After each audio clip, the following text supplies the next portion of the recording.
Dans cette vidéo, je vais t'expliquer comment est-ce que tu peux être plus à l'aise derrière la caméra ou derrière ton objectif ou derrière ton téléphone si tu filmes avec ton téléphone. Parce que lorsqu'on débute sur YouTube, c'est une problématique que l'on a. Comment faire pour paraître plus à l'aise derrière la caméra? Comment faire pour mieux présenter derrière un objectif? Donc c'est ce qu'on va voir dans cette vidéo maintenant avec trois étapes toutes simples, trois astuces et stratégies que tu peux utiliser également depuis chez toi. On voit ça maintenant. Salut, je m'appelle William, bienvenue dans cette nouvelle vidéo et si tu n'es pas encore abonné sur cette chaîne, je te parle des outils et des stratégies pour développer ton audience et ton influence sur YouTube tout simplement. Donc n'hésite pas à t'abonner si tu veux recevoir plus d'informations concernant YouTube, l'algorithme, avoir plus d'abonnés, plus de vues, monétiser sa chaîne parce que au cas où tu ne le saurais pas, YouTube est vraiment un domaine vaste et varié. On peut en parler pendant des années et des années et des années. Et c'est ce que je fais sur cette chaîne et que je vais continuer à faire dans les jours et semaines à venir. Donc aujourd'hui, je vais te montrer trois stratégies. Je vais te parler de trois choses que j'ai expérimentées et qui m'ont aidé à triompher de la peur de la caméra. Parce que tu vois, ce petit objectif-là, tu vois, celui que j'ai devant moi, il traumatise de nombreuses personnes. Peut-être que tu es dans ce cas. Tu vas me poser la question, William, je veux faire de meilleures vidéos face caméra. Je veux avoir plus d'énergie, je veux avoir plus d'impact. Je veux que mes vidéos soient enjoyable, entertaining, donc qui divertissent les gens, qui apprennent des choses aux gens, mais j'ai pas la personnalité pour. Déjà, je vais te faire casser un premier mythe. Il ne s'agit pas de personnalité, il s'agit simplement de comment est-ce que tu présentes ton contenu. Il y a des introvertis qui font des vidéos qui fonctionnent très bien. D'accord?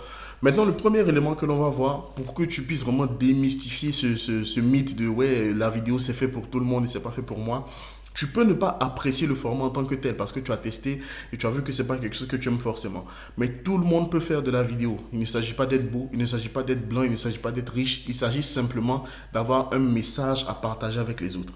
Donc le premier élément que tu vas prendre en compte, il ne faut pas que tu penses qu'il y a des milliers, des centaines, des millions de personnes qui vont regarder tes vidéos. Je t'explique. Un truc tout simple. Lorsque tu fais une vidéo sur YouTube, que tu la mets sur YouTube, en réalité, tu ne fais pas la vidéo pour 1000 personnes. Tu fais la vidéo pour un individu qui va regarder depuis son téléphone, donc il va venir sur ta vidéo comme ça, ah, tac, tac, ok, d'accord, et il regarde ta vidéo. Donc en fait, chaque vue que tu as, c'est chaque personne qui est derrière son téléphone ou derrière son ordinateur en train de regarder ta vidéo. Donc, ce à quoi tu dois penser, c'est que, en réalité, je ne suis en train de parler qu'à une seule personne. C'est pourquoi, dans mes vidéos, je tutoie les gens. Parce que je veux établir un rapport de proximité avec la personne qui me regarde. Ok? Et après, il y a l'exercice, bien évidemment, ça on va en parler après. Mais le premier élément, c'est ça. Prends conscience que tu fais la vidéo pour une seule personne et qui sera multiplié justement par le nombre de vues, etc., etc. Mais chaque fois qu'il y a quelqu'un qui regarde ta vidéo, généralement jusqu'à la fin, qui regarde la moitié de ta vidéo, c'est une personne qui est en train de consommer le contenu, consommer l'information que tu es en train de donner au moyen de la vidéo que tu es en train de faire. Donc quand tu gardes ça en tête, déjà ça élimine un certain stress de se dire, je parle à des milliers de personnes, qu'est-ce qu'on va penser de mes cheveux, qu'est-ce qu'on va penser de ceci, qu'est-ce qu'on va penser de cela. Avant de continuer, si tu as des problèmes avec ton physique, par exemple, si tu n'as pas assez de confiance en toi, c'est le meilleur moyen de mettre à mort, de battre ce manque de confiance-là, c'est de commencer à faire des vidéos. Tu sais, je ne suis pas le plus beau du monde, hein. D'ailleurs c'est subjectif, mais je suis beau. Voilà, je m'accepte tel que je suis beau. J'ai été créé, je suis beau. Mes parents ont mis au monde, je suis beau. Toi aussi, peu importe où tu me regardes, c'est pas l'opinion des gens qui va définir ton physique et toi, etc. Le plus important, c'est la connaissance, le contenu, ce que tu vas donner aux gens. Même si c'est du divertissement, tu es en train de vouloir faire rire les gens, tu es en train de vouloir apprendre comment faire du make-up, comment vendre, comment négocier, etc. Et c'est ça qui compte sur YouTube. Oui, il y aura des commentaires haineux, il y en aura toujours. Il y aura peut-être même des commentaires racistes, il y en aura toujours. Mais dis-toi que tu es capable de changer la vie des gens avec le contenu que tu es en train de faire. Tu es capable d'apporter un sourire, d'apporter une nouvelle information, de permettre à quelqu'un de sortir de la faillite, de permettre à quelqu'un d'apprendre à mieux négocier, de permettre à quelqu'un d'apprendre à mieux vendre, de gérer ses relations. De permettre à quelqu'un de mieux comprendre un domaine de sa vie, le domaine spirituel, le domaine émotionnel, de permettre à quelqu'un de perdre du poids, donc de retrouver confiance en lui ou en elle. C'est ça qui compte à la fin de la journée, c'est ça. Ok? Donc ton physique, peu importe ce que les gens ont dit de toi dans le passé, c'est pas ça qui compte vraiment. Donc focalise-toi sur le contenu et c'est ce qui va vraiment t'aider à aller de l'avant. Le deuxième élément, c'est un élément que tu dois prendre en compte, c'est que c'est important de regarder. Ok, de regarder dans l'objectif. Je vois beaucoup de personnes sur YouTube, et ça je vais en parler dans une prochaine vidéo, dans les erreurs que les YouTubeurs font, qui regardent l'écran, tu vois. Donc ils sont en train de te parler et là ils regardent l'écran. Non, lorsque tu parles à quelqu'un, il faut que tu regardes dans l'objectif. J'ai essayé de faire des recherches dessus pour savoir pourquoi est-ce qu'il faut regarder les personnes dans les personnes dans les yeux.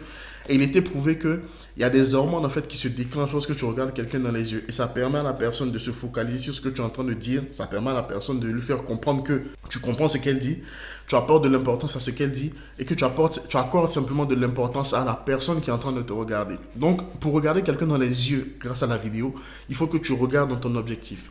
Pareil sur le téléphone, il y en a qui font des vidéos et qui ne regardent pas ici dans l'objectif, ils regardent ailleurs.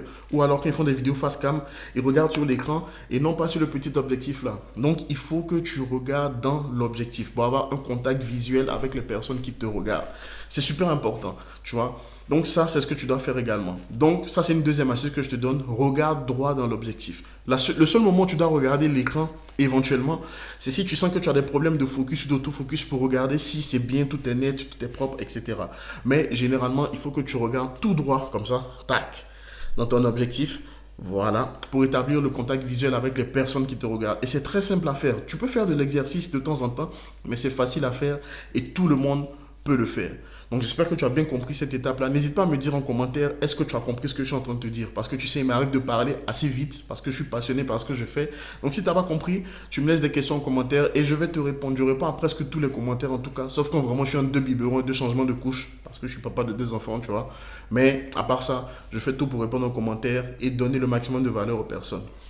Et le troisième élément, la troisième astuce que tu peux utiliser, qui te concerne toi aussi, et c'est ce que je fais personnellement. La première astuce, je t'ai dit que tu dois faire la vidéo en considérant que tu parles à une seule personne. C'est déjà beaucoup plus facile. Maintenant, pour accentuer ça, pour amplifier ce que je viens de te dire dans le premier point, c'est que tu dois faire la vidéo comme si tu parlais à ton époux ou à ton épouse, à ton copain, à ta copine, ou simplement à ton meilleur ami. Imagine que ce que tu es en train de faire dans la vidéo, tu essaies de l'expliquer à ton meilleur ami de la manière la plus simple possible afin qu'il comprenne le point que tu es en train de faire. J'ai vu plusieurs créateurs de contenu qui, pour dépasser cette peur de parler face à la caméra, au début, ils mettaient simplement la photo, je sais pas, de leurs parents, juste en bas de l'objectif, tu vois. Ils mettaient la photo de leurs amis, de leurs copains, de leurs copines, etc. Donc ça fait que dans leur tête, en fait, dans la psychologie de ce qu'ils font, ils se disent, je suis en train de parler à telle personne à qui je tiens beaucoup, qui est proche de moi, et ça te permet de te libérer. Donc c'est comme si tu faisais cette vidéo-là pour ton ami, ton meilleur ami en question, et tu es en train de lui expliquer quelque chose de très simple. Quand je fais mes vidéos, je n'ai pas de photos personnellement, mais je fais comme si je parlais à mon meilleur ami. Donc toi qui regardes cette vidéo, considère que tu es comme mon meilleur ami et je suis en train de t'expliquer ce que je dis dans cette vidéo-là pour que tu aies les ressources nécessaires afin de savoir comment dépasser cette peur de la caméra, cette peur de l'objectif. Parce qu'elle est réelle. C'est une des raisons pour lesquelles les gens ne se lancent pas sur YouTube. Et il faut vraiment en parler, sinon personne ne le fera. Donc sur ces scènes, tu vois, je parle beaucoup de YouTube. Je t'aide vraiment à faire la différence par rapport à ta chaîne YouTube. Je ne vais pas te parler d'argent tout le temps, non. Je vais te parler de comment est-ce que tu peux partager ton message aux gens. Un message, c'est très simple. Comment vendre, comment négocier. Un message, ça peut être comment battre le boss dans Fortnite, par exemple. Je ne sais pas s'il y a un boss dans Fortnite, mais ça, c'est le message que tu veux faire passer. Tout le monde a un message à faire passer à un moment ou un autre de sa vie, un moment ou un autre donné de sa vie. Et ce message-là, tu peux le faire passer grâce à YouTube. C'est ça la puissance de YouTube. Mais un des premiers ennemis, ça va être déjà le manque de confiance en soi qui fait que tu as peur de parler face à la caméra. Et en réalité, c'est aussi de l'orgueil en fait, parce que tout tourne autour de toi. Qu'est-ce qu'on va penser de moi? Qu'est-ce qu'on va penser de mes cheveux? Qu'est-ce qu'on va penser de ma couleur de peau? Qu'est-ce qu'on va penser de ma tenue vestimentaire? Ce sont des détails qui t'empêchent de pouvoir aider les autres. Donc, focalise-toi sur la valeur que tu vas apporter sur les autres. Donc, ça, c'est le bonus. Focalise-toi sur la valeur vraiment que tu vas apporter chez les autres personnes et ça te permettra de dépasser cette peur qui t'empêche de parler face à la caméra. Voilà. D'ailleurs, moi aussi, je suis en train de prendre des cours, de me développer pour parler un peu moins vite. Parce que quand je suis passionné par un sujet, c'est très simple. Je vais parler très vite, je vais te donner des infos. Je veux vraiment que tu comprennes et te transmettre la même passion que j'ai dans la vidéo. D'accord? Donc, c'est ce que tu dois faire. Après, dans une prochaine vidéo, on va parler des erreurs que les youtubeurs font qui font qu'ils ne grandissent pas ou qui font qu'ils stagnent en fait lorsqu'ils commencent à créer du contenu sur YouTube.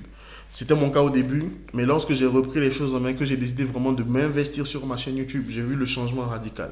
Donc là, bientôt, je suis à bientôt 900 abonnés au moment où je tourne cette vidéo. Mais en fait, je gagne des abonnés tous les jours. Chaque matin, quand je me réveille, il y a de nouvelles personnes. L'après-midi, je me connecte, il y a de nouvelles personnes qui sont abonnées. Et c'est juste une stratégie à mettre en place. Ce qui manque à beaucoup de gens, c'est la stratégie. Le contenu, comment avoir des abonnés, comment avoir des vues, c'est facile à trouver sur YouTube. Mais une stratégie globale dans laquelle tu vas placer ton contenu pour ensuite pouvoir trouver des clients, gagner de l'argent grâce à ta chaîne YouTube, c'est beaucoup plus complexe à mettre en place. D'accord ?